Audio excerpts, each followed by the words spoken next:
Good morning friends, आप सभी का हार्दिक स्वागत है आपके अपने यूट्यूब चैनल एएसबी क्लासेस में। फ्रेंड्स, इस वीडियो में हम केमिस्ट्री क्लास को कंटिन्यू करेंगे और हमारी केमिस्ट्री क्लास है वो मेटल्स की चली हुई है।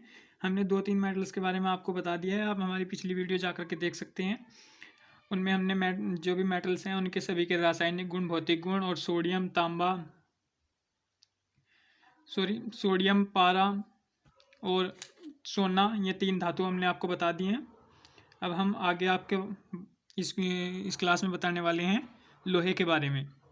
तो फ्रेंड्स, प्लीज़ आप हमारी वीडियो को ज़्यादा से ज़्यादा शेयर कीजिए। अगर आपने हमारे चैनल को अभी तक सब्सक्राइब नहीं किया तो प्लीज़ सब्सक्राइब कीजिएगा और साथ में बेल आइकॉन पर भी क्लिक कीजिए, जिससे कि आपको हमारी सभी वीडियो की नोटिफिकेशन मिल सके। तो देखिए फ्रेंड्स, लोहे के बारे में। लोहा क्या है? लोहा ज़्यादातर सब्जियों में पाया जाता है। जितनी भी हरी सब्जियाँ हैं उनमें लोहे की मात्रा होती है। हरी सब्जियों में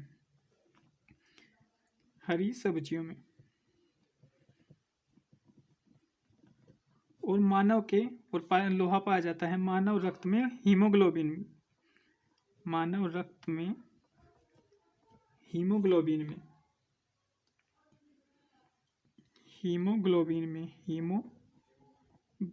में और जो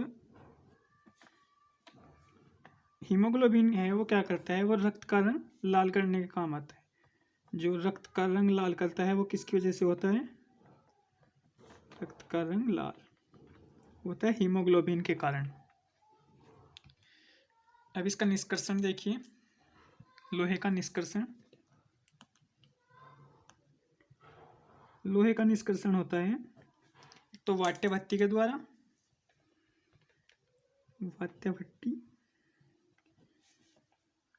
और एक दूसरा होता है जो लाल हेमेटाइट और मैग्नेटाइट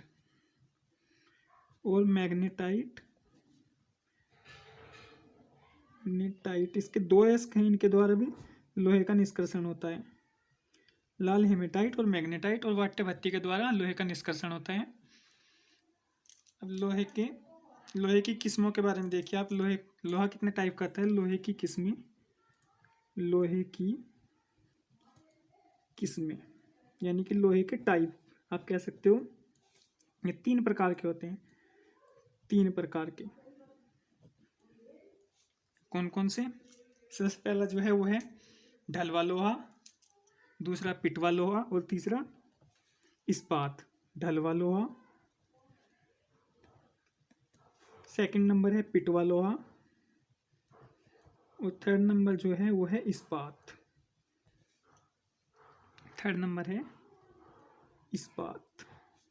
जो लोहे का सबसे शुद्ध रूप है वो कौन सा रूप है? पिटवा लोहा सबसे शुद्ध रूप। जो ढलवा लोहा है उसमें क्या है? सबसे ज्यादा कार्बन की मात्रा। सबसे ज्यादा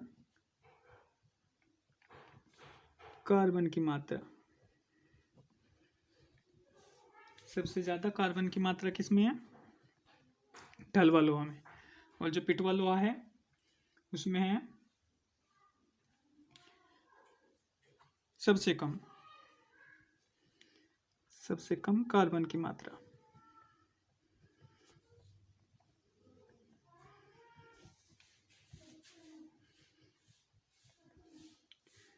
जो ढलवा लोहा है वो सबसे अशुद्ध रूप है। जो इस्पात है वो है लोहा और कार्बन का मिश्रण। लोहे और कार्बन का मिश्रण वो है इस्पात। नेक्स्ट है लोहे पर जंग लगना।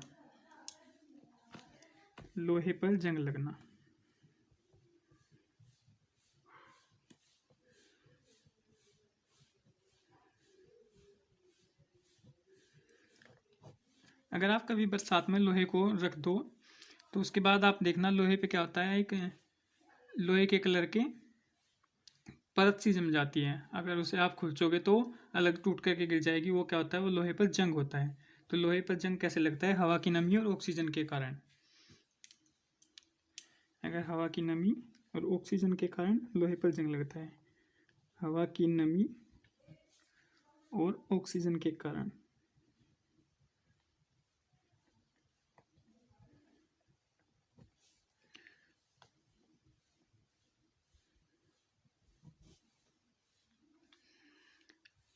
जंग से बचने के उपाय क्या क्या हैं?